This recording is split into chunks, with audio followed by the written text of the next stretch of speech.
मैं अभी भी सांस ले रहा था, लेकिन मेरे पिता जल्दी जल्दी मुझे चिता में जलाने की तैयारी कर रहे थे। उन्होंने मेरे ऊपर और 2 गट्ठर सूखी घास भी फेंक दी। माँ रो रो कर उन्हें रोकने की कोशिश कर रही थी, लेकिन पिता के दिल पर कोई असर नहीं हुआ, क्योंकि गांव का नियम यही था। कहा जा रहा था कि अर्जुन को किसी राक्षस ने मार दिया है और उसके अंगूठे का नाखून भी उखाड़ कर ले गया है। जल्द ही अंधेरा होने वाला था। अगर उसे अभी नहीं जलाया गया तो वह भी राक्षस बन जाएगा। उसी समय मेरी आत्मा इस शरीर में आकर बस गई। मैंने जल्दी से कहा, रुको, अभी मुझे बचाया जा सकता है। तभी अचानक किसी ने चिल्लाकर कहा, बेटा बेटा बोल रहा है, वह जाग गया है, आग बुझाओ, जल्दी आग बुझाओ। चारों तरफ पानी डालने की आवाज आने लगी। आग की लपटें धीरे धीरे बुझ गई। मेरी धुंधली चेतना भी धीरे धीरे वापस आने लगी। लेकिन तभी एक तेज धार वाली कुल्हाड़ी मेरे सिर के ऊपर आकर रुक गई। पिता ठंडे स्वर में बोले, महेश, क्या तुम पागल हो गए हो? तुम फिर से अर्जुन बनने का नाटक कर रहे हो? आत्मा बुलाने का समय बहुत पहले ही खत्म हो चुका है। तुम मेरे बेटे नहीं हो। बताओ तुम आखिर हो कौन? उस पल मुझे समझ आ गया कि अगर यह कुल्हाड़ी नीचे गिर गई तो मेरी नई जिंदगी यहीं खत्म हो जाएगी। मैंने तुरंत बहाना बनाने की कोशिश की। दर्द, मेरा सिर बहुत दर्द कर रहा है। माँ घबरा कर बोली, महेश, कुल्हाड़ी हटाओ, वह हमारा बेटा अर्जुन ही है। क्या तुम्हें किसी बुरी आत्मा ने पकड़ लिया है? पिता ने ठंडे स्वर में कहा, नहीं, वह अर्जुन नहीं है, वह नाटक कर रहा है, हमें धोखा देने की कोशिश कर रहा है। तभी बाहर से आवाज आई, अंदर कौन है? दरवाजा खोलो, जल्दी खोलो, गांव के प्रधान आ गए हैं। माँ बाप के चेहरे अचानक बदल गए। पिता ने धीरे से कुल्हाड़ी वापस रख ली। मैं मन ही मन राहत की सांस ही ले रहा था कि अचानक कुल्हाड़ी फिर से हवा चीरती हुई आई और सीधे मेरे अंगूठे पर वार कर दिया। दर्द इतना तेज था कि मेरा हाथ सुन्न हो गया। इसके बाद पिता जल्दी से दरवाजा खोलने चले गए। उन्होंने धीरे से कहा, कुछ भी उल्टा सीधा मत बोलना। हम भी उनके पीछे पीछे चल पड़े। दरवाजे पर गांव के प्रधान खड़े थे। उन्होंने शक भरी नजर से पूछा, तुम लोग इस श्मशान घर में क्या कर रहे थे और दरवाजा बंद क्यों था? पिता ने झूठ बोलते हुए कहा, कल रात बहुत लोग मर गए। मेरा छोटा भाई दीपक भी मर गया। दिल भारी था, इसलिए उसे आखिरी बार देखने आ गए। प्रधान बोले, हाँ, कल रात सच में बहुत लोग मरे हैं। मैंने सुना है कि तुम्हारे घर में भी कोई राक्षस घुस आया था। मैं अभी तुम्हारे घर गया था, लेकिन तुम लोग वहाँ नहीं थे। मुझे लगा तुम सब भी मारे गए। पिता तुरंत बोले, अगर राक्षस घर में घुसता तो कोई जिंदा नहीं बचता। हम सब ठीक है। किसी ने झूठी अफवाह फैलाई है। मेरी धड़कन तेज हो गई। इतनी सारी नई बातें एक साथ सामने आ रही थी। यह साफ था कि मेरे माता पिता झूठ बोल रहे थे। प्रधान कुछ देर तक हमें घूरते रहे। फिर उन्होंने पूछा, अर्जुन, तुम्हारे हाथ को क्या हुआ? क्या यह चोट कल रात लगी? मैं जवाब देने ही वाला था कि प्रधान ने मुझे बीच में ही रोक दिया। क्या मैंने तुमसे पूछा? उनकी आवाज में इतना दबाव था कि मुझे तुरंत समझ आ गया, ये आदमी बहुत खतरनाक है। तभी मुझे याद आया कि जब मैं इस शरीर में आया था तब मैंने धुंधली आवाज में सुना था, किसी राक्षस ने अंगूठे का नाखून ले लिया था। मैंने पिता की तरफ देखा और अचानक सब समझ गया। मैंने तुरंत कहा, कल रात मैं माँ पापा के साथ ही था। मैं कैसे घायल हो सकता हूँ? अभी थोड़ी देर पहले मैंने गलती से दाह संस्कार वाले मंच को छेड़ दिया। पापा मुझे रोक रहे थे। तभी लकड़ी गिरकर मेरे हाथ पर लग गई। प्रधान ने सख्त स्वर में कहा, उस मंच को हाथ मत लगाया करो। पास की लकड़ियों पर पंडित जी ने मंत्र लिखे हुए हैं। पिता तुरंत झुककर बोले, माफ कीजिए प्रधान जी, बच्चा ना समझ है, आगे से हम उसे यहाँ नहीं लाएंगे। प्रधान ने चेतावनी दी, जल्दी घर जाओ और याद रखना, अंधेरा होने से पहले दरवाजे खिड़कियां बंद कर लेना। तेल का दिया जलाकर रखना और उसे कभी बुझने मत देना। माँ पापा ने तुरंत सिर हिलाया और मुझे लेकर वहाँ से निकल गए। कुछ देर बाद हम अपने छोटे से घर पहुँच गए। तभी अचानक मेरे पूरे शरीर के रोंगटे खड़े हो गए। मैंने मुड़कर देखा, एक बड़ी धार वाली कुल्हाड़ी सीधे मेरे सीने पर तनी हुई थी। जरा सा भी दबाव पड़ता तो वह मेरे दिल को चीर देती। माँ चीख उठी, तुम क्या कर रहे हो? क्या तुम्हें किसी बुरी आत्मा ने पकड़ लिया है? पिता ठंडी आवाज में बोले, बताओ तुम आखिर हो कौन? मैं डर के मारे बेहोश होकर जमीन पर गिर पड़ा। जब मुझे फिर से होश आया, मैं कमरे के अंदर बिस्तर पर लेटा हुआ था। माँ धीरे से मेरे पास बैठकर बोली, डर मत, माँ तुम्हें किसी को भी चोट नहीं पहुँचाने देगी। कोई भी इंसान या कोई भी चीज तुम्हें माँ से दूर नहीं ले जा सकती। थोड़ी देर बाद उनके कदमों की आवाज दूर चली गई और दरवाजा बंद हो गया। तब मैं उठकर बैठ गया और अपनी स्थिति के बारे में सोचने लगा। स्पष्ट था कि इस शरीर की माँ उससे बहुत प्यार करती है, लेकिन यह भी लगता है कि यह लड़का पहले बहुत निकम्मा और बेकार था। सबसे बड़ी समस्या यह थी कि मुझे इस शरीर की कोई भी यादें नहीं थी और यह गांव किसी भी तरह सुरक्षित नहीं था। मैं इन्हीं उलझनों में डूबा हुआ था कि अचानक मेरी नजर खिड़की पर पड़ी। खिड़की लकड़ी की पट्टियों से बंद थी, लेकिन उन्हीं पट्टियों के बीच अचानक एक चेहरा दिखाई दिया। वह चुपचाप खिड़की से अंदर झांक रहा था। मैं डर के मारे कांप गया, लेकिन जब मैंने उस चेहरे को ध्यान से देखा तो मेरे मन में अजीब सा एहसास हुआ। मैं तुरंत खिड़की के पास चला गया। डॉक्टर शर्मा, आप यहाँ कैसे? मेरे सामने खड़ा यह मध्यम उम्र का आदमी मेरी पिछली जिंदगी का मुख्य डॉक्टर था। मैं कई सालों तक लकवाग्रस्त था और करीब 5 से 6 साल अस्पताल में भर्ती रहा था। हमारा रिश्ता सिर्फ डॉक्टर और मरीज का नहीं था, बल्कि दोस्तों जैसा हो गया था। उन्होंने तुरंत धीरे से कहा, धीरे बोलो, कहीं किसी ने सुन लिया तो मुश्किल हो जाएगी। इस घर के लोग सामान्य नहीं है। तुम्हारे ये माँ बाप असल में दोनों राक्षस हैं और बहुत खतरनाक हैं। ये पूरा गांव ही अजीब है। तुम अभी अभी आए हो, तुम्हें बहुत सी बातें नहीं पता। जल्दी से खिड़की खोलो, मैं तुम्हें यहाँ से बाहर निकालता हूँ। मेरे दिल की धड़कन तेज हो गई। सच में जब से मैं जागा था, कभी मुझे जलाने की कोशिश हुई तो कभी काटने की। हर तरफ कुछ न कुछ अजीब था। अगर डॉक्टर शर्मा इस गांव के बारे में जानते हैं तो यह मेरे लिए बहुत बड़ा मौका था। मैंने कमरे में कुछ औजार ढूंढे और धीरे धीरे खिड़की की लकड़ी के दाएं तरफ के कील निकालने लगा। कुछ ही देर में लकड़ी ढीली पड़ गई। बस बीच की लकड़ी तोड़ दूं तो खिड़की खुल जाएगी। जाएगी। मैं पूरी ताकत लगाने ही वाला था कि अचानक एक जोरदार ताकत ने मुझे पीछे फेंक दिया। पिता यानी महेश मेरी जगह पर खड़े थे। तभी माँ भी भागती हुई अंदर आई। महेश, तुम क्या कर रहे हो? पिता ने माँ यानी सुनीता को खींचकर खिड़की के पास लाया। उनका चेहरा गुस्से से सख्त हो गया था। उन्होंने मेरी तरफ देखकर कहा, इसमें गड़बड़ है, ये खिड़की खोल रहा था। पूरे गांव को पता है कि रात में खिड़की नहीं खोलते, वरना राक्षस अंदर घुसकर सबको मार डालते हैं। यह राक्षसों को अंदर बुलाना चाहता है। यह अर्जुन नहीं हो सकता। माँ गुस्से में बोली, तुम फिर बकवास कर रहे हो, अर्जुन ऐसा कभी नहीं करेगा। पिता बोले, खुद देख लो। माँ ने खिड़की की हालत देखी तो उनका चेहरा भी पीला पड़ गया। दोनों धीरे धीरे बात कर रहे थे, लेकिन मैं उनके होंठ पढ़कर सब समझ गया। तभी मुझे प्रधान जी की चेतावनी याद आई, रात में दरवाजे खिड़कियां बंद रखना, वरना राक्षस अंदर आ जाएंगे। और सच में राक्षस किसी को जिंदा नहीं छोड़ते। मुझसे एक ऐसी गलती हो गई थी जो कोई भी सामान्य इंसान नहीं करता। मैं तुरंत संभलते हुए बोला, माँ आप लोग खिड़की के पास क्यों खड़े हैं? अभी मैंने देखा कि लकड़ी ढीली हो गई थी, कील नीचे गिर गए थे। मैं उन्हें उठाकर वापस लगाने वाला था, लेकिन तभी पापा अंदर आए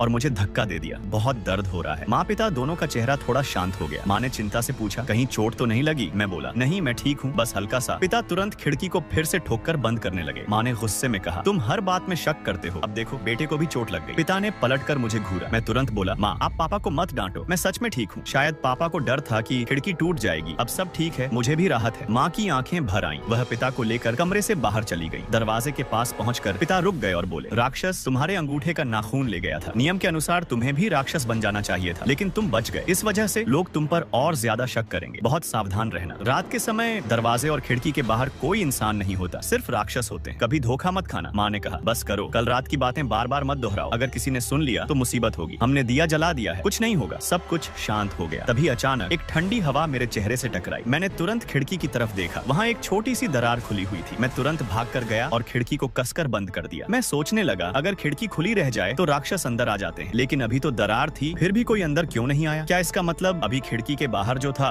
वह राक्षस नहीं था? हाँ, डॉक्टर शर्मा मेरे अपने डॉक्टर थे, मैं उन्हें गलत नहीं पहचान सकता। तभी मेरी नजर नीचे पड़ी एक कागज पर गई। मैंने घबराकर उसे उठाया। उस पर एक अजनबी औरत की तस्वीर बनी थी और नीचे लिखा था, 3 दिन बाद वही। मेरे दिमाग में जोर का झटका लगा। अब मैं समझ नहीं पा रहा। पूरे गांव में करीब 100 घर थे, लेकिन उनमें से 99 घरों में हर रात तेल का दिया जलता था। सिर्फ एक ही घर ऐसा होता जहां दिया बुझ जाता और तेल नहीं डाला जाता, और अगले दिन उस घर के लोग रहस्यमयी तरीके से मरे हुए मिलते। सबसे अजीब बात यह थी कि कोई भी गांव वाला उनकी लाश को छूने की हिम्मत नहीं करता था। उन्हें वहीं पर जला दिया जाता था। लेकिन उस रात मैंने सिर्फ एक बार उस दिए की तरफ देखा और अचानक मेरे अंदर एक अजीब सा ख्याल आया, इसे बुझा दूं। यह बेहद अजीब और डरावना था। मैं खुद को रोक नहीं पा रहा था। अगर मैंने दिया बुझा दिया तो राक्षस घर में घुसकर सबको मार देंगे। लेकिन दिए की रोशनी इतनी तेज लग रही थी और गला इतना सूख रहा था कि मैं खुद को संभाल नहीं पा रहा था। और तभी जैसे किसी ने मुझ पर जादू कर दिया हो, मैंने अचानक दिए का तेल पी लिया। जैसे ही वह गर्म तेल मेरे गले से नीचे गया, वह अजीब सा नियंत्रण खत्म हो गया। अगली सुबह खाने के समय पिता यानी महेश दिए को देखकर हैरान हो गए। अजीब बात है, हमेशा भरा हुआ तेल 3 दिन चलता है, लेकिन यह एक ही रात में कैसे खत्म हो गया? माँ यानी सुनीता बोली, शायद दिया लीक कर रहा होगा। पिता ने ध्यान से देखा, नहीं, कहीं से भी लीक नहीं है। फिर बोले, अच्छा हुआ पता चल गया, वरना आज रात बड़ा हादसा हो सकता था। मुझे प्रधान जी के पास जाकर तेल लाना होगा, लेकिन वो शायद घर देखने भी आएंगे। माँ बोली, कोई दिक्कत तो नहीं होगी? पिता बोले, नहीं, अर्जुन को जिंदा दिखाने के लिए जो दिए का तेल हमने छुपा कर रखा था, मैंने सब साफ कर दिया है। माँ ने धीरे से कहा, और अर्जुन, यह बात किसी को मत बताना। मैंने सिर हिलाया। ठीक है। मैंने मन ही मन राहत की सांस ली, क्योंकि सच तो यह था, मैं उनका असली बेटा नहीं था। तभी अचानक गाँव में शोर मचा। अरे कोई बाहरी लोग गाँव में घुस आए हैं, जल्दी आओ। जब हम वहाँ पहुँचे तो देखा कि 2 गाड़ियां खड़ी थी और 4 लोगों को बांध कर रखा गया था। वे घबराकर बोले, हम रास्ता भटक गए थे, हमने सिर्फ एक गांव वाले से रास्ता पूछा था, हमारा कोई बुरा इरादा नहीं है, हमें छोड़ दो, हम तुरंत यहाँ से चले जाएंगे। प्रधान जी ने ठंडी नजर से पूछा, अगर तुम रास्ता भटके थे तो गांव में कितनी बार घूमे? वे बोले, हम 3 बार घूमे, फिर रास्ता पूछने की कोशिश की। मैं यह सुनकर चौंक गया। गांव में तो सिर्फ एक ही रास्ता था, फिर ये 3 बार कैसे घूमे? इसका मतलब गांव वाले झूठ नहीं बोल रहे थे, बल्कि ये बाहरी लोग ही शक के घेरे में थे। प्रधान जी ने बिना विश्वास किए कहा, इनको पहाड़ी मंदिर, देवता मंदिर में रात बिताने के लिए भेज दो। कुछ लोग बोले, सर ये लोग थोड़े अजीब लग रहे हैं, थोड़ा सबक सिखाकर भगा देते हैं। लेकिन किसी ने कहा, रात में राक्षस निकलते हैं, इनको वहाँ छोड़ना बहुत खतरनाक है। तभी मेरी नजर एक आदमी पर पड़ी। वह मुझे बहुत जाना पहचाना लगा। मुझे याद आया, कल रात डॉक्टर शर्मा के नोट में जिस आदमी की तस्वीर थी वही आदमी था। जब उन लोगों को ले जाया गया तो माँ ने राहत की सांस ली। अब ये लोग हमें नुकसान नहीं पहुँचा पाएंगे। मैंने पूछा, क्या ये सजा ज्यादा कठोर नहीं है? उन्होंने तो सिर्फ रास्ता ही पूछा था। पिता ने गंभीर होकर कहा, अर्जुन, कभी भी बाहरी लोगों पर भरोसा मत करना। वे 3 बार गाँव में घूमे, फिर भी उन्हें समझ नहीं आया कि वे फंस चुके हैं। रात होते ही राक्षस उन्हें आसानी से धोखा दे देंगे। पहले भी कई लोग बाहरी लोगों को घर में लाए और खुद मारे गए। यह सुनकर मेरे रोंगटे खड़े हो गए। कुछ देर बाद हम घर लौट आए। मैं उस कागज को देखता रहा। मुझे समझ नहीं आ रहा था, क्या मुझे उस आदमी को बचाना चाहिए और क्यों बचाना चाहिए। सबसे बड़ी बात, मैं खुद ही मुश्किल में था। अगर जरा सी भी गलती हुई तो पिता महेश फिर से कुल्हाड़ी उठा लेंगे। तभी पास वाले कमरे से आवाज आई, दिए में कोई लीकेज नहीं है, मैंने खुद चेक किया है और तुम्हें तेल भरने का समय भी सही याद है। कल रात राक्षस बहुत ज्यादा सक्रिय थे। कई लोगों ने कहा कि तुम्हारे घर के बाहर बहुत सारे राक्षस थे। क्या इसी वजह से तेल जल्दी खत्म हुआ? पक्का नहीं, लेकिन आज रात ध्यान से देखना पड़ेगा। इसके बाद प्रधान जी बोले, वे बाहरी लोग बहुत जिद्दी हैं, उन्हें समझाना मुश्किल है, मुझे उन्हें रात के नियम समझाने होंगे। फिर अचानक उन्होंने कहा, अर्जुन को बुलाओ। मेरा दिल घबराने लगा, मुझे डर था कि कहीं मुझसे कोई गलती ना हो जाए। प्रधान जी बोले, खाना खाकर मंदिर में मेरे पास आना, उन 4 बाहरी लोगों की निगरानी अब तुम करोगे। माँ तुरंत बोली, लेकिन अर्जुन अभी छोटा है, वह कैसे ये काम कर सकता है? पिता बोले, ठीक है, मैं उसे लेकर आ जाऊंगा। प्रधान जी ने माँ की तरफ अजीब नजर से देखा और बिना कुछ बोले चले गए। जैसे ही वे गए, माँ गुस्से में बोली, तुम पागल हो गए हो क्या? क्या अर्जुन तुम्हारा बेटा नहीं है? उसे वहाँ भेजोगे? क्या तुम उसे मरवाना चाहते हो? तुम थोड़ा शांत रहो। प्रधान जी के फैसले पर सवाल उठाने से क्या होगा? अगर उन्हें जरा सा भी लगा कि हमारे घर में कुछ गड़बड़ है तो बहुत बड़ी मुसीबत हो जाएगी। पिता यानी महेश गंभीर होकर बोले, सोचकर देखो प्रधान जी ने ऐसा फैसला क्यों लिया? माँ बोली, मुझे नहीं पता, लेकिन मैं अर्जुन को वहाँ अकेला नहीं भेज सकती, ये बहुत खतरनाक है। मैं भी उसके साथ जाऊंगी। पिता तुरंत बोले, नहीं, उन्हें हम पर शक हो गया है। माँ चौंक गई, क्या? ऐसा कैसे हो सकता है? मैं यह सब सुनकर चुप था। कल रात मैं किसी तरह बच गया था, लेकिन सच्चाई यह थी कि मेरे अंगूठे का नाखून नहीं था और घर का तेल भी कम हो गया था। प्रधान जी कोई बेवकूफ नहीं थे, उन्हें जरूर शक हो रहा होगा। पिता ने सख्ती से कहा, अब प्रधान जी जो कहेंगे हमें वही करना होगा, तभी हम शक से बाहर निकल पाएंगे, वरना बहुत बड़ा खतरा है। माँ चुप हो गई। उन्होंने मेरे लिए खाना परोसा। पिता बोले, खाना खाकर मैं खुद अर्जुन को मंदिर छोड़कर आऊंगा, चाहे प्रधान जी कुछ भी सोच रहे हो। अर्जुन को उनका भरोसा जीतना होगा। फिर उन्होंने मेरी तरफ देखा, अर्जुन तुम समझ रहे हो ना? मैंने धीरे से कहा, हाँ मैं समझ गया। मैं अंदर से डर गया था। दिए का तेल ही राक्षसों से बचने का एकमात्र तरीका था और मैंने ही उसे पी लिया था। यही मेरी सबसे बड़ी गलती थी। तभी मुझे वह कागज याद आया, अगर मैं मंदिर जा ही रहा हूँ तो उस औरत को बचाना मुश्किल नहीं होगा, लेकिन सवाल यह था, क्या मैं उसे बचा भी पाऊंगा? करीब 1 घंटे बाद पिता मुझे देवता मंदिर, पहाड़ी मंदिर ले गए। वहाँ प्रधान जी पहले से खड़े थे। उन्होंने सख्त आवाज में कहा, ध्यान से सुनो, किसी भी बाहरी व्यक्ति को छूना या उनके पास जाना नहीं है। अगर वे भागकर गांव में घुसने की कोशिश करें तो तुरंत मुझे बताना। अगर वे नहीं भागते तो अंधेरा होने से पहले दिया जलाना, खुद को इस कमरे में बंद कर लेना और उसके बाद चाहे कुछ भी हो जाए दरवाजा नहीं खोलना और दिया नहीं बुझाना। समझ गए? मैंने सिर हिलाया। हाँ। उन्होंने कहा, मेरी बात दोहराओ। मैंने सब दोहराया। तब जाकर उनका चेहरा थोड़ा शांत हुआ। उन्होंने पिता से कहा, महेश तुम्हारा बेटा समझदार है, उसे कुछ नहीं होगा। चलो। अब मैं अकेला था और सामने वे 4 बाहरी लोग बंधे हुए थे। उनमें से एक बोला, ये कैसी जगह है? दूसरा बोला, पता नहीं, लेकिन मामला बहुत खतरनाक लग रहा है। तीसरा गुस्से में बोला, मैं पहले ही कह रहा था कि गाड़ी वापस मत घुमाओ, ये गांव ठीक नहीं है। देखा, हंस गए ना? चौथा बोला, ये सब झूठ बोल रहे हैं, ये सीधा सीधा अपहरण है, राक्षस वाक्षस कुछ नहीं होता, ये लोग बस हमें डराकर अपने हिसाब से चलाना चाहते हैं, हमें आज रात किसी तरह यहाँ से निकलना होगा। तभी एक आदमी बोला, हम लोग रिसर्च टीम से हैं, हम यहाँ इसलिए आए थे क्योंकि हमारे प्रोफेसर ने पहाड़ी इलाके से मदद का सिग्नल भेजा था, रास्ते में यह गाँव पड़ा और हम यहाँ फंस गए। दूसरा बोला, अगर हम रात होने से पहले गाड़ी तक पहुँच जाए तो बच सकते हैं। तभी उनमें से एक आदमी अचानक जमीन पर गिर पड़ा, उसका सिर एक तरफ मुड़ गया और शरीर कांपने लगा। एक औरत घबराकर बोली, आप मत हिलिए, मैं आपकी रस्सी खोलती हूँ। तभी वह आदमी कांपते हुए बोला, मैं पहले यहाँ आ चुका हूँ। सब चौंक गए। क्या? वह डर के मारे खुद को पकड़ते हुए बोला, हम 4 रात इस मंदिर में मर चुके हैं। उसकी बात सुनकर सभी के चेहरे डर से सख्त हो गए। एक आदमी बोला, ये सच नहीं हो सकता। दूसरा बोला, लेकिन गाड़ी में तो यह कह रहा था कि वह इस जगह को जानता ही नहीं। अब माहौल पूरी तरह डर से भर चुका था। कौन सच बोल रहा है और कौन झूठ, और क्या सच में वे सब पहले ही यहाँ मर चुके हैं?